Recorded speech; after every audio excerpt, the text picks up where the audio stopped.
देखिए जैसे ही market correction होना थोड़ा सा चालू होता है ना, थोड़ा सा डिप लेता है मार्केट, सब लोग चालू हो जाते हैं कि सर इन्वेस्टमेंट कैसे करें, कहाँ करें, क्या करें। देखिए दो तीन चीज़ें सजेस्ट करूंगा आपको।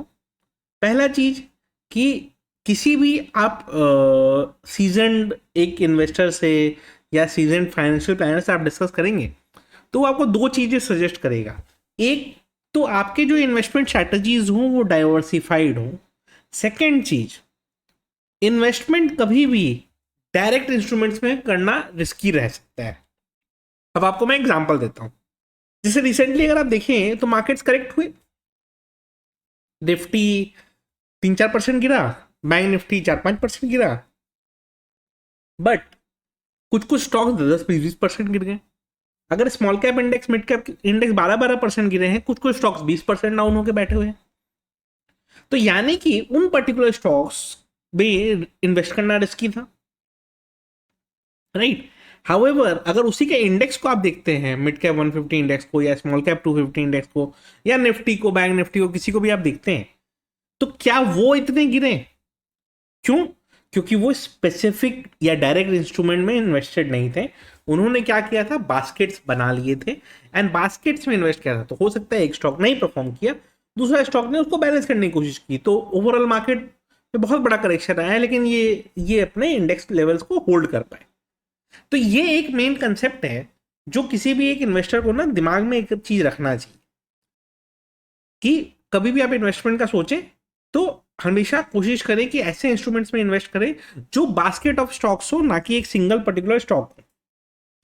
सेकेंड चीज, एक मेरे को एक जन ने मेल किया था कि सर अगर डोम्स डे आ गया, पूरा स्टॉक मार्केट खत्म हो गया, तो भी क्या हम स्टॉक मार्केट में इन्वेस्ट करें? इससे बढ़िया तो हम अभी लाइफ एंजॉय कर लेते हैं। देखिए पॉइंट तो उनका सही है कि आज लाइफ एंजॉय कर लेते हैं, डूम्स डे आ गया है तो क्या ही होगा। ठीक है, एग्रीड। लेकिन अगर नहीं आया डूम्स डे एंड 60 साल की एज में जब आप कमा नहीं पा रहे होगे एंड उस समय आपके पास अगर सेविंग्स नहीं है, तो आपको लगता है कि दुनिया कुछ पूछने वाला है, आज ही अगर पैसे नहीं है आपके पास तो सर्वाइवल डिफिकल्ट है। आज से 20 साल, 30 साल, 40 साल बाद क्या हो, राइट। तो हम डूम्स डे की प्लानिंग नहीं करेंगे, हम प्लानिंग नॉर्मल लाइफ की करेंगे। अच्छा, रहा डूम्स डे का बात, अभी मैं आपको एक ऐसे इंस्ट्रूमेंट के बारे में बताने जा रहा हूँ जो कैपिटल गारंटी सॉल्यूशन है एक तरह का, कि अगर डूम्सडे भी आ गया तो जो आपने पैसे इन्वेस्ट किए हैं वो पैसे एटलीस्ट आपको मिल जाएंगे, रिगार्डलेस कि पूरा स्टॉक मार्केट खत्म हो जाए, बंद हो जाए या जो हो जाए। जो पैसे इन्वेस्ट किए आपको उतने वो प्रोटेक्टेड रहेंगे, जिसको हम कैपिटल गारंटी प्लान भी कह सकते हैं। अभी मैं एक इंस्ट्रूमेंट के बारे में बताने जा रहा हूँ जो आपको एक तो इन्वेस्टमेंट ऑब्जेक्टिव देगा, बहुत सारे बेनिफिट देगा इन्वेस्टमेंट के रिगार्डिंग, टैक्स सेविंग में हेल्प करेगा, काफी सारे मल्टीपल बेनिफिट्स है। तो मैं अभी बात कर रहा हूँ आईसीआईसीआई प्रूडेंशियल के द्वारा लॉन्च किया गया एक नया एनएफओ जो कि है मिड स्मॉल 400 इंडेक्स। तो मिड स्मॉल कैप 400 इंडेक्स जो है वो क्या करता है, mid cap 150 and small cap 250। तो निफ्टी एंड निफ्टी नेक्स्ट 50 को हटा दीजिए, ये 100 स्टॉक्स हट गए, जो बच गया फिर निफ्टी 500 है बाकी, मतलब मिड कैप 150 से लेके आपके स्मॉल कैप 250 तक, ये टोटल 400 स्टॉक्स में ये इन्वेस्ट करते हैं। तो ये क्लैरिटी आ गई कि किस में ये इन्वेस्ट करते हैं। अब ये जो मिड स्मॉल कैप 400 इंडेक्स के ऊपर फंड है, ठीक है, तो ये जो एनएफओ आ रहा है बेसिकली ये 10 रुपीज़ का एनएवी वैल्यू रहेगा एंड इन्वेस्टमेंट ये एक्चुअली स्टार्ट हो चुका है एंड ये ना चल रहा है टिल 15 मई।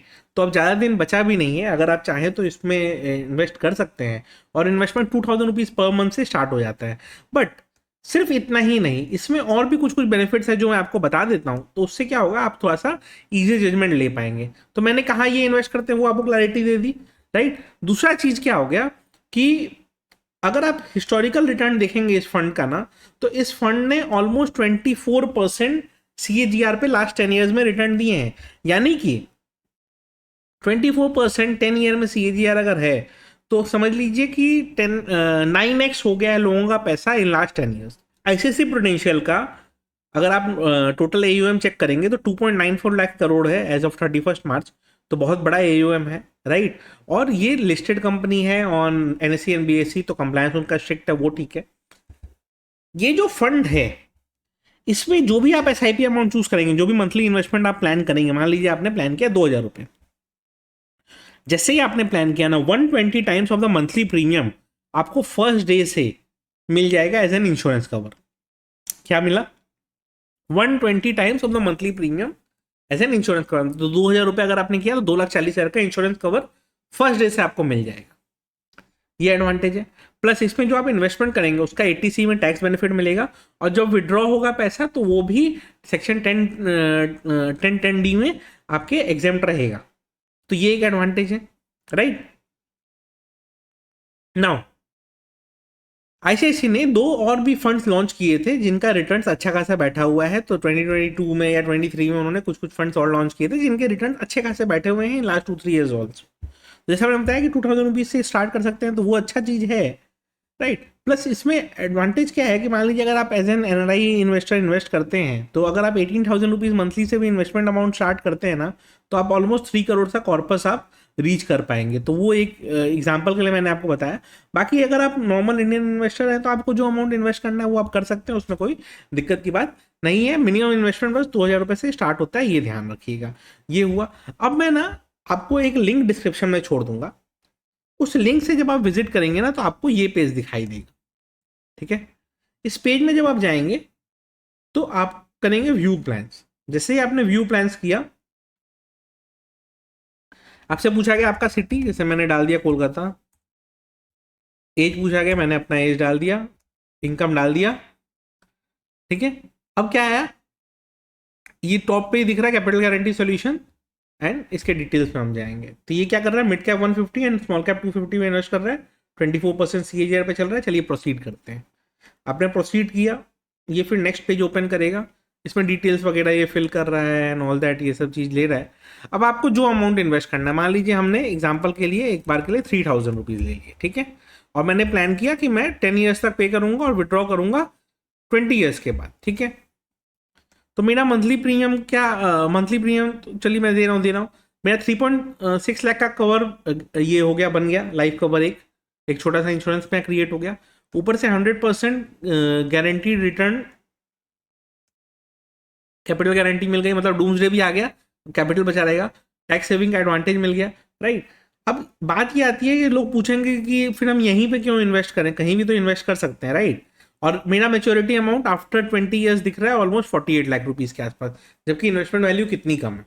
अप्रॉक्सीमेट रिटर्न है, कम भी हो सकता है ज़्यादा भी हो सकता है, राइट। तो ये अगर आप नोटिस करोगे तो ये आपको दिखेगा कि यार ये इतना कम क्यों हो गया या इतना ज़्यादा क्यों हो गया। चेंजेस होते रहेंगे विद द इन्वेस्टमेंट अमाउंट, उसमें कोई दिक्कत नहीं है। लेकिन मैंने ये पॉलिसी बाजार का लिंक क्यों दिया है, मैंने पॉलिसी बाजार का लिंक आपको इसलिए दिया है कि पॉलिसी बाजार ICICI प्रूडेंशियल का एक स्टीम्ड पार्टनर है, एंड अगर आप यहाँ से लेते हैं तो पॉलिसी बाजार का जो कस्टमर सपोर्ट है वो भी आपको हेल्प करेगा। एंड ओवरऑल क्या है कि आपके फ्यूचर में भी कोई डाउट रहा, कुछ क्लैरिटी आपको चाहिए रहा, तो ये आपको हेल्प कर देंगे। प्लस अभी इन्वेस्टमेंट करते समय भी आपको ये हेल्प करने की कोशिश करेंगे। सो लिंक डिस्क्रिप्शन में रहेगा, जरूर चेक करिएगा। प्लस इसके जो एडवांटेजेस मैंने बताए, लॉन्ग टर्म ग्रोथ का भी मैंने जैसे आपको बताया, और SIP मोड में अगर करेंगे तो क्या होगा कि over a long period of time market के करेक्शंस में, मार्केट के हर साइकिल में आप इन्वेस्ट कर पाएंगे। एंड जब आप हर साइकिल में इन्वेस्ट करते रहेंगे तो इन शॉर्ट जब आपके मेच्योरिटी का टाइम आएगा, अच्छा रिटर्न आपका बन के आ सकता है। तो वो ध्यान रखिएगा। वीडियो अच्छी लगी हो लाइक ज़रूर कर दीजिएगा।